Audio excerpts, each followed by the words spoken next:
Hello everybody, my name is JustAnODST and welcome back to another episode of Minecraft Survival Season 2. In the last episode, we built this lovely greenhouse, and in between episodes, I went out and I got us some little friends, some people to populate our greenhouse, I think, with these guys in here.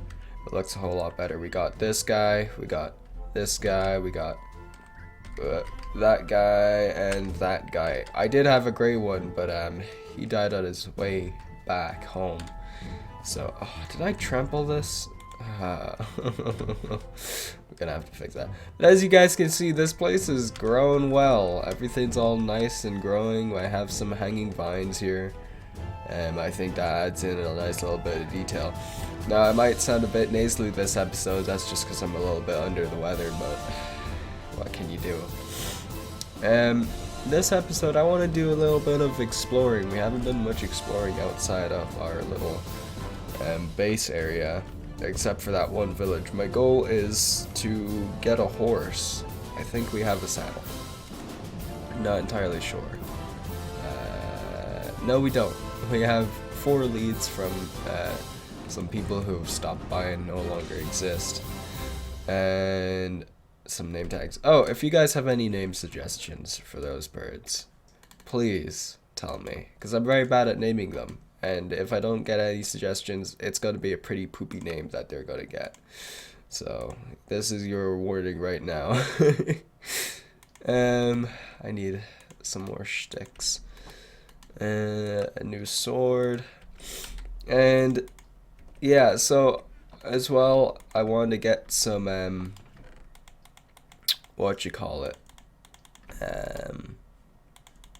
spruce wood, because I want to start building with that. And I'm just getting this bow here because I think it's about time we start using a bow as well. We don't have many arrows. Can I make some? I think I can make one more arrow. Do I have any feathers? I do. I can make one arrow. Perfect. That should be fine. I'm gonna take a bed with us. I'm gonna bring a compass, because I've learned that I think we should start, oh, there it is, using our compass to get back home instead of doing coordinates. Coordinates is the professional way, and I never use a compass, so we're going to use this with us. So let's head over this way. I've been around that way. It pretty much spans jungle for quite some time. That mesa back that way turns back into jungle. Ouch, my ankles. So this way past the biome, the acacia savanna biome. That's pretty much the way that we haven't gone yet, and I'm still kind of considering what to do with that village. Excuse me. I would definitely want to build a wall around it. I don't want the villagers to die, so that's why I've been kind of staying away from it during the night and pretty much forever, because this is a pretty large, decent sized village. What I think we'll do is we'll tear down those houses up there and we'll put them all around here, and then we'll have like a wall going from here all the way around, and then we can have like a railway going into our little town area. And maybe we can build like a little train station for us, and we can have our trains going every which way. So on the way back, I'm actually going to grab this acacia wood, since it's right next to where we're living. Hopefully there's a tundra biome, or even a mountain. Because if we get a mountain, I'm pretty sure they still spawn trees.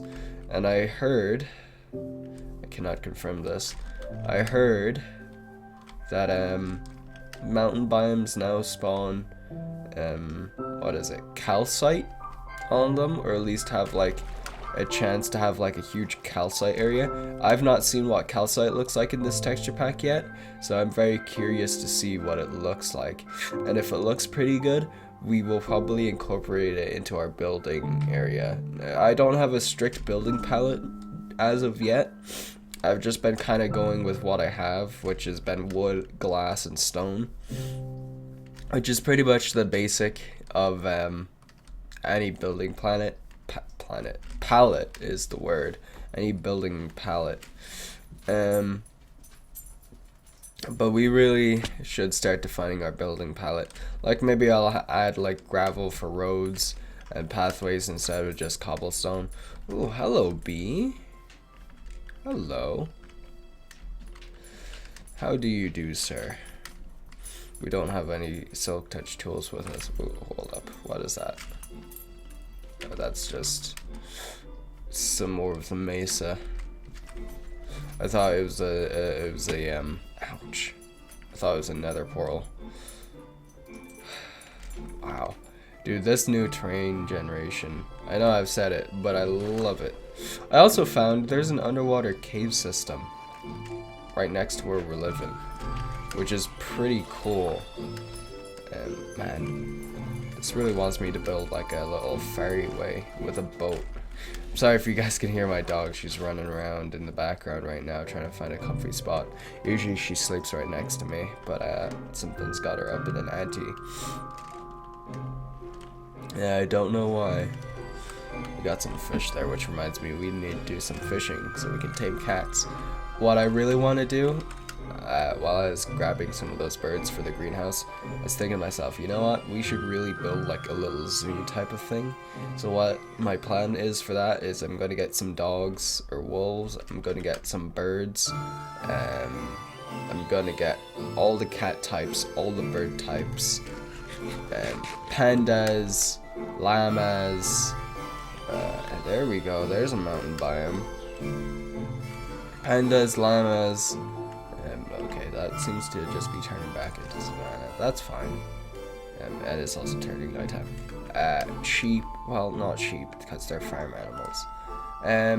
Dolphins, all the fish types, you know, everything that has a variant of it, I will grab it. So that's the plan. Horses, donkeys, we'll have to breed the mules, which is fine. Maybe I'll have like a little farmstead for all the horses, mules, and stuff. There's a lot of coal here. We need coal. I also saw that mountain. Oh boy. Oh boy. Emeralds. Hell yeah. This is what I was just about to bring that up. The ore generation on mountains is like super scuffed. So you can find like a lot of surface ores. I did not know that I did not know that emerald was one of them. I knew coal and iron were ones, but I did not know that emeralds were. Man, we are going to get rich from emeralds without even having to do some trading.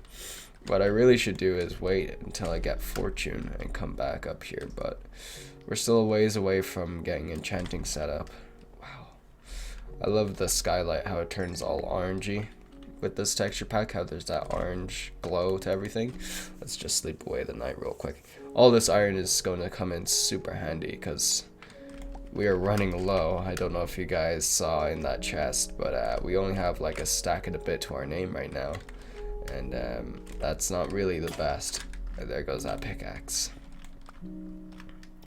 But all this all this iron is definitely gonna come in handy.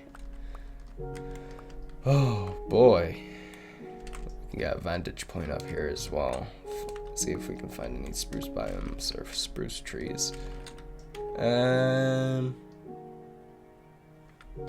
Not seeing any. Grab this emerald here. And this iron. Actually, you know what? I'm gonna leave the emeralds. Just cause they come in veins of one and I don't want to take them all down.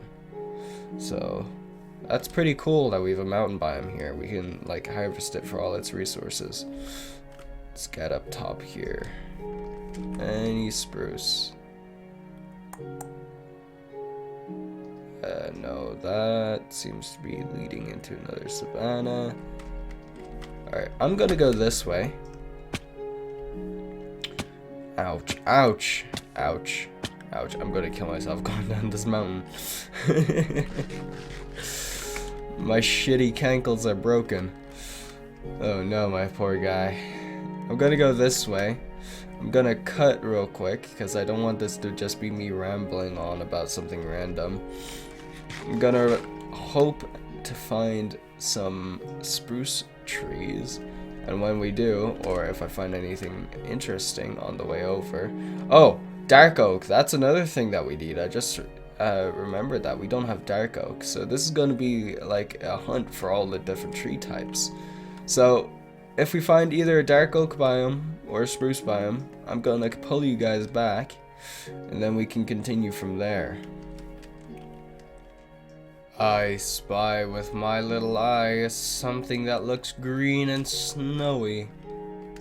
I knew it. I had a feeling that just running through this savannah. But ooh, hello, hello there. Okay, that's pretty big. That's what she said. It's a pretty big ravine. I had a feeling that just running through this. Ooh, you know, I'm gonna steal these roses too. I had a feeling that running through the spruce biome would have gotten us somewhere. Or not spruce biome, the savannah biome. Look, there's rabbits! That's another thing I forgot to mention. We wanted some rabbits. Or, well, I wanted rabbits for our little zoo enclosure thing. Foxes as well. I think there's Arctic foxes. I have to be very careful because they added a thing called powdered snow in this update. And that makes you melt through it if you're not, or fall through if you're not wearing leather bootsies. And unfortunately, I forgot that fact, so I'm not wearing leather bootsies. So we're just gonna have to be careful here. Now, I also realized that I forgot to mention why I'm bringing a compass instead of doing coordinates. For people who don't know, for people who are new to Minecraft, the compass, no matter what, no matter where you sleep, no matter how far away, will always point to your original spawn point in the overworld. Now, they do not work in the nether, they do not work in the end. But as long as you have a compass in the overworld, as you can see, it is pointing straight that way, which means if we follow this block, which is x negative 117, so if we follow the x coordinate this way, we will head straight to our spawn point, our initial spawn point. And luckily for us, our initial spawn point is right next to where we're basing. Usually I would run like super far away to try and find a nice biome that I want to live in. Excuse me. Got them hiccups. But fortunately for me, or for us, I guess, we spawned in a pretty decent biome to begin with. Oh gosh. feeling a little woozy. I took some medicine earlier, so it's that drowsy stuff, the NyQuil stuff.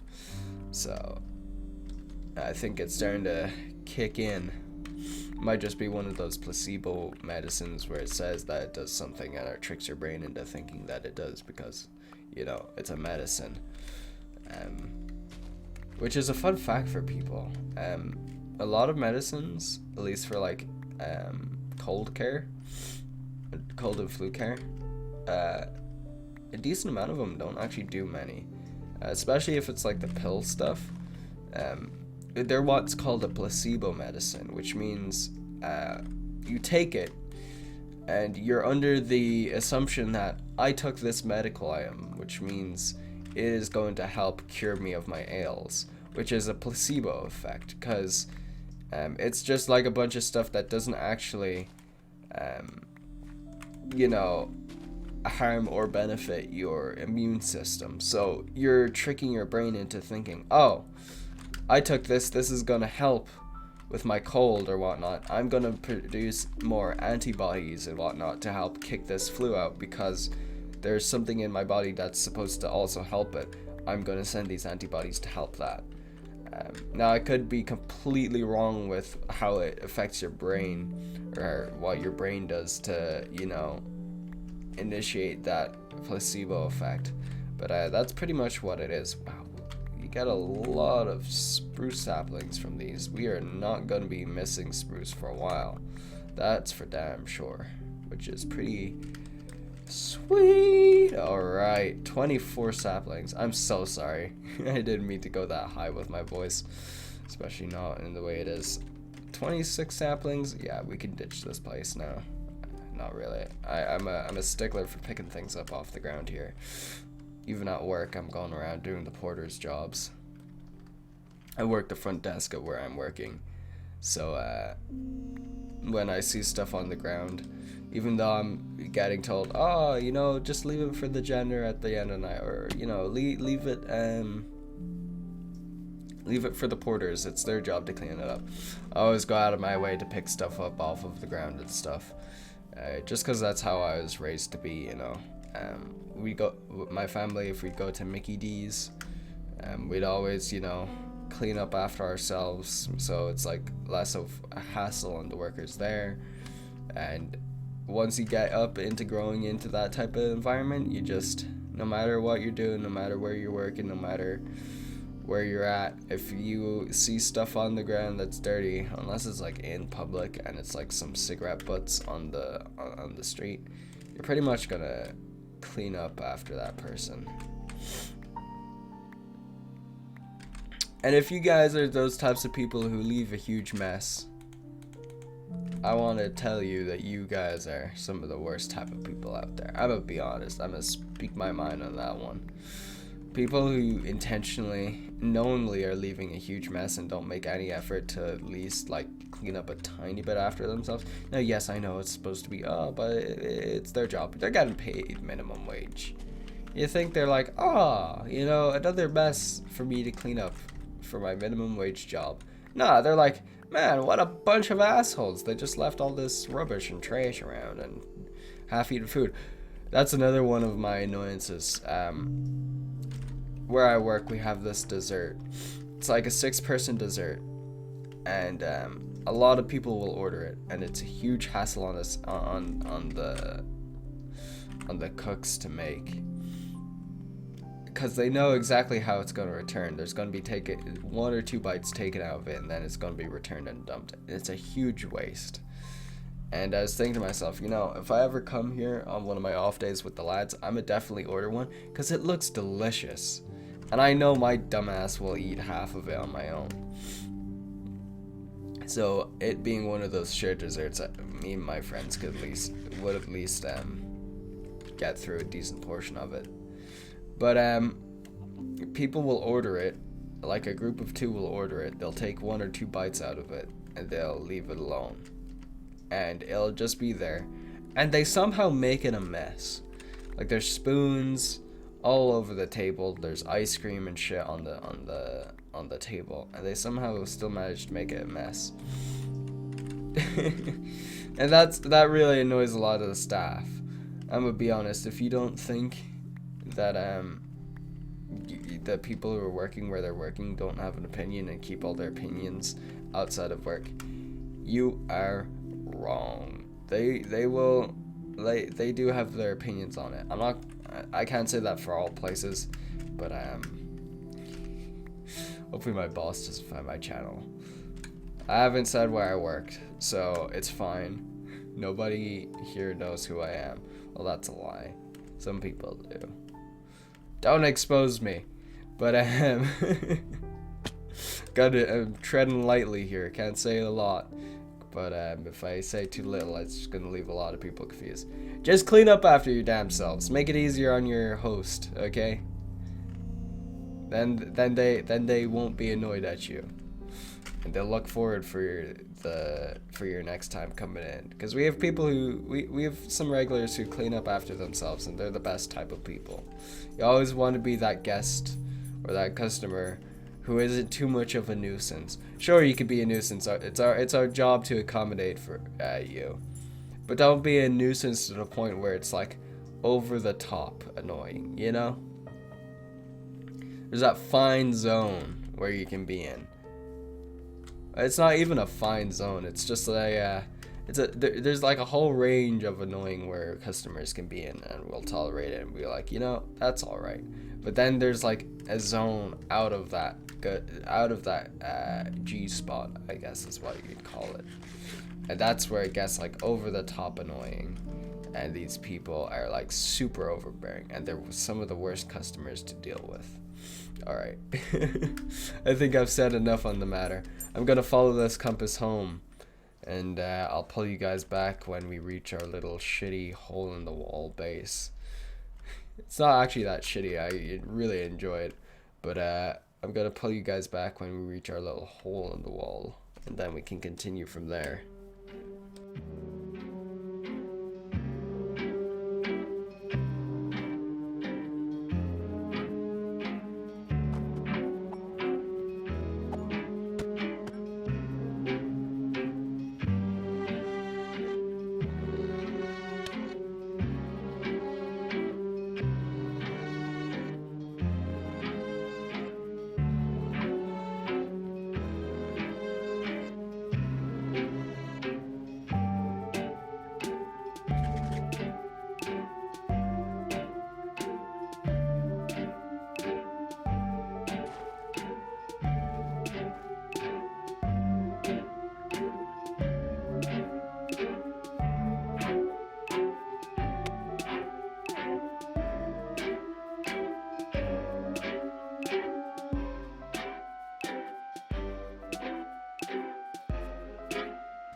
Alright guys, we made it back to our house, and I'm actually going to have to leave this one off here.